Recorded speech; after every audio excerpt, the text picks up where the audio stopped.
music definitely kept me off the streets. I think it's the most transcendental language in the world. I mean, everybody. I couldn't imagine a world without music. I don't think anybody could. I mean, it's really deep inside us, and ever since we were primitive. But then when you really, really, really get to love it and have that passion and the passion to learn, I mean, that's the thing that, that's why I'm still here and I'm so excited about things, Geez, I'm pushing 60 already, and I'm learning more and more every day. And to know you're helping make a difference in these kids' lives with that scholarship. Yeah, I mean, honestly, it's such a creative thing, when you start to, if you get a little bit good at it, you get obsessed with it. You're like, oh, maybe I could play this verse like the Beatles played it, or maybe I could do it like the Rolling Stones have done it, or something like that, And when that happens, for a child, and they're able to create, I mean, it's pretty important stuff. So I've dedicated a lot of my time definitely in that philanthropic push. That's great. I know the kids here will appreciate it. And then tonight, the two of you kind of kicking off induction week with the concert. Yeah. We've been kicking off for a long time. It's just that people are just starting to get to know it now. People are just starting to get to know who we are now. I think that people. Yeah, it's gonna be a blast. It's gonna be awesome. Yeah, we're gonna play some of the new music that we wrote and off our new record and just lay it down this evening. It's good. Yeah. Hope people dig it. I'm being humble. She's really good, you know what I'm saying? I got to keep up with her all the time. It's a pain in the ass. Oh, stop it. We have fun. We're going to have a lot of fun with this. And new songs, a couple of songs people might know. Guitar dueling, all that kind of stuff. So, a lot of fun. The interesting thing is I think that a lot of people, most people, they have this idea that, we're just these accoutrements of Jovi and accoutrements of Jackson or whoever, and we actually sing pretty good and write songs pretty good, kind of thing, And I think that it's a process of actually educating people and just getting to know us, and we're quite lovable. We are, and we're nasty too. At the same Bratty. time, we're like a kind of a nasty Tim and Faith kind of thing. But we both play guitar way better than both of those guys. It's true. It's true. It's a lot of fun. People get to see us. It's a relationship on stage. We laugh, we fight, we duel, sing, kiss. Rah. A lot of stuff going on. Something for everybody. Something for everybody. Right? Yes. And good songs. Variety show. Good songs. Now, this isn't your first Rock Hall gig. You played the Les Paul tribute in 2008. That's right. And you were a little bit, prophetic, because that night you sang Great Hall of Fame. That's right. So how does it feel? It's coming true. I wrote that. Lester and I were very, very good friends. Beyond the whole music thing, I mean, he was family to me. Somehow it just happened over time, We just hang out. Barbecues, dinners, and stuff like that, and his son always told me, he said, "Look, you got something different with my old man." It was a whole different thing. We didn't talk guitars or business that much, We played together a lot, and speaking of that, this morning the first thing I did was put on Chester and Lester. I don't know if any guitar player has ever listened to that record, but if you want to get pissed off at yourself because you're not that good, just listen to those two guys. It's crazy. And Les told me, Crazy he goes, that was one take, it was one day, and, Chester said, come on back tomorrow and do some more overdubs. He goes, I'm out of here, baby, we're done, So, it's been a lot of fun. It's been a lot of fun, being inducted is such a trip because it's like the people I grew up as heroes that I was emulating. They're our peers now, and we're in the same line, almost. I'm way in the back. I got the cheap seats in heaven. I'm like going, hey, Big G, that's me over there in the back. So, but I got in. Yes, you did. I got it. So And speaking of getting in, I have to ask you, what will it be like seeing the guys again and playing? oh, we already rehearsed with it. Yeah.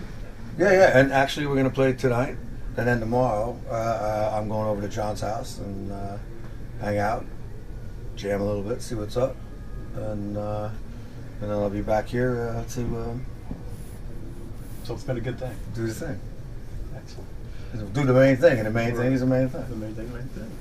Absolutely. Talk about you guys. How did your merger into RSO come about?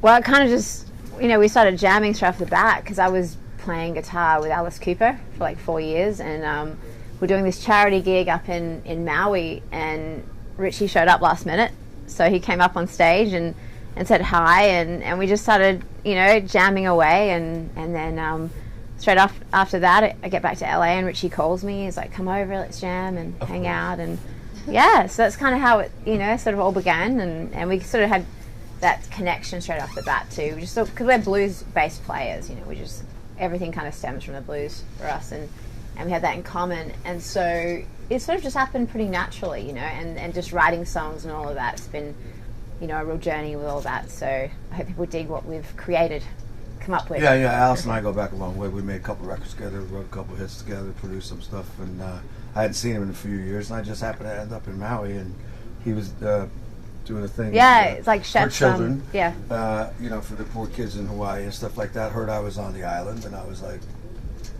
hadn't seen him forever, and it was like, yeah. And so then we're sitting there, and the band is rehearsing, and I'm just sitting, and I go, "Who's that?"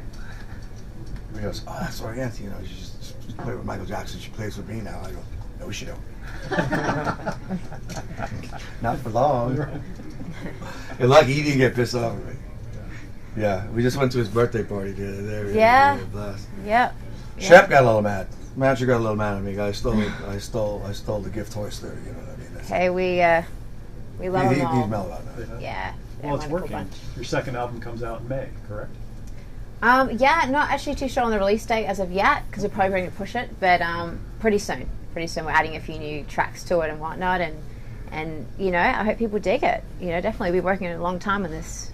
We just write all the time. Yeah. It's one of those things. We built the studio in our kitchen, believe it or not, and that way when I'm not needed, I can cook, which is great. I love cooking. I'm half she's an Greek, amazing so cook. She should have her own restaurant. We like restaurant meals every day. it's like a banquet. Like all the engineers and everybody else are fat, and we I roll don't them know out. how I'm not. Roll them out the door. No, I'm not, but I believe in keeping the employees fed because we work them to death. Fair trade. Yeah, when you work with somebody for 12 hours, you got to keep their blood sugar in line. You know what I'm saying? Keeping that temperature real cool and stuff. Yeah. Now, I know you said you went through the hall earlier today, and Richie, I know you've toured it before. When people see your name now with the other greats and your memorabilia in here, what do you hope they take away? Well, that I was a kid that grew up next to a swamp in New Jersey, and a lower middle class income, and I was able to get out and do it. Springsteen, same cat. Bono, same cat. Mick Jagger, same cat. Just because they love music.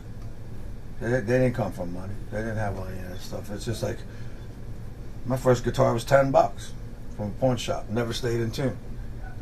But I still taught myself how to play on the damn thing. It turned out all right. And she taught herself how to play too. Most of the greats are self-taught. My dad actually taught me my first chord, a couple of chords, and then. Oh, that's good. Yeah. I took my first guitar lesson when I was 52. I went into Norm's, and there was a guy that was sitting there, and he had his back towards me, and he was playing, and he sounded like two people. And I said, "How the hell is he doing it?" So I went in front of him, and he happened to be like the acoustic guitar player of the year. His name is Lawrence Schubert. And I said, "When I get off the he's road after the amazing. next 18 months, would you teach me how to play that stuff?" Because it was a whole different thing, different tuning and stuff that I didn't know. And he said, "Yeah." And so then I started to work with him, and we're still very good friends. I said, "I'll teach you some of my stuff, and you'll teach you some."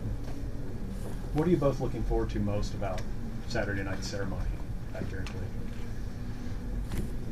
seeing everybody. I think a really special moment. I think if I played Living on a Prayer and wanted to live again in my life, it's too soon.